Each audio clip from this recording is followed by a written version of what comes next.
Good afternoon friends. ഇന്ന് മാർക്കറ്റില്ല, അതുകൊണ്ട് എനിക്ക് വേറെ എന്തെങ്കിലും ഒന്ന് സംസാരിക്കണം തോന്നി നിങ്ങളോട്. കാരണം വെച്ചാൽ നമുക്കെല്ലാവർക്കും അറിയുന്ന കാര്യമാണ്, ഈ ഡൊണാൾഡ് ട്രംപ്, അഡോൾഫ് ഹിറ്റ്ലർ, ഇവരൊക്കെ എക്സ്ട്രീം നാഷണലിസ്റ്റ് ആയിരുന്നു.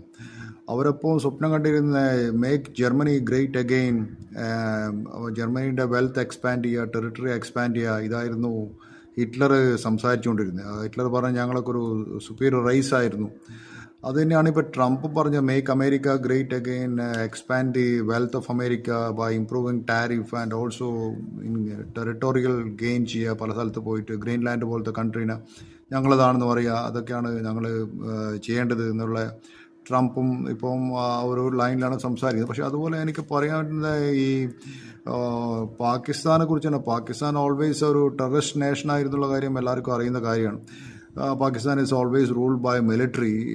പക്ഷേ ദേ ഓൾവേസ് ലൈഡ്. അവരെപ്പോഴും ഞങ്ങൾ ടെററിസ്റ്റിൻ്റെ വിക്റ്റിമാണെന്ന് പറയും, ഒരിക്കലും ടെററിസ്റ്റ് നേഷൻ എന്ന് പറയില്ല. അപ്പം ബനസീർ ഭൂട്ടോൻ്റെ മകൻ വന്നിട്ട് പറയുന്നത് എൻ്റെ അമ്മ പോലും ഒരു ടെററിസ്റ്റിൻ്റെ വിക്റ്റിമായിരുന്നു.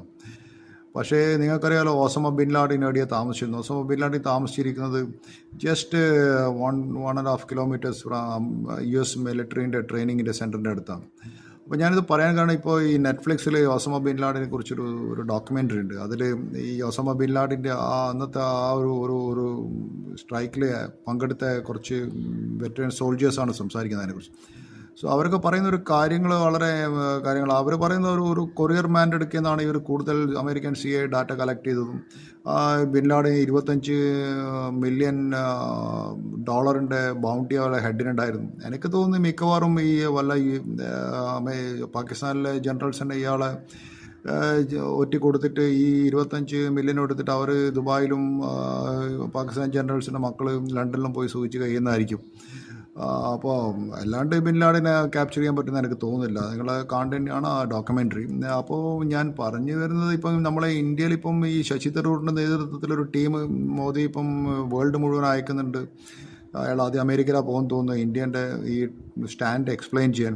പക്ഷേ Pakistan always internationalise the Kashmir issue. അതുതന്നെ അവർക്ക് വേണ്ടതും. അവർ ഇൻ്റർനാഷണൽ ചെയ്ത് കഴിഞ്ഞു. കാശ്മീർ ഞങ്ങളുടെ ഭാഗമാണെന്ന് പറഞ്ഞിട്ട് ഇൻ്റർനാഷണൽ ചെയ്ത് കഴിഞ്ഞു. പക്ഷേ ഇനിയിപ്പോൾ ശശി തരൂർ പോയി കഴിഞ്ഞാലും അത് കൂടുതൽ അവർക്ക് ബൂസ്റ്റിംഗ് കിട്ടുമെന്നാണ് എനിക്ക് തോന്നുന്നത്. കാരണം വെച്ചാൽ ശശി തരൂറിനൊരു അയാൾ is known for his speaking talent, and അയാളൊരു നോളജ് വൈസ് നോക്കാൻ വെച്ചാൽ ഒരു ഗ്രേറ്റ് ടാലൻ്റ് ഉണ്ട്. പക്ഷേ ശശി തരൂർ ഞാനിപ്പോൾ കാണുന്ന ഈസ് ഓൾവേസ് സെൽഫ് പ്രൊമോഷൻ ഗൈ ആണ്.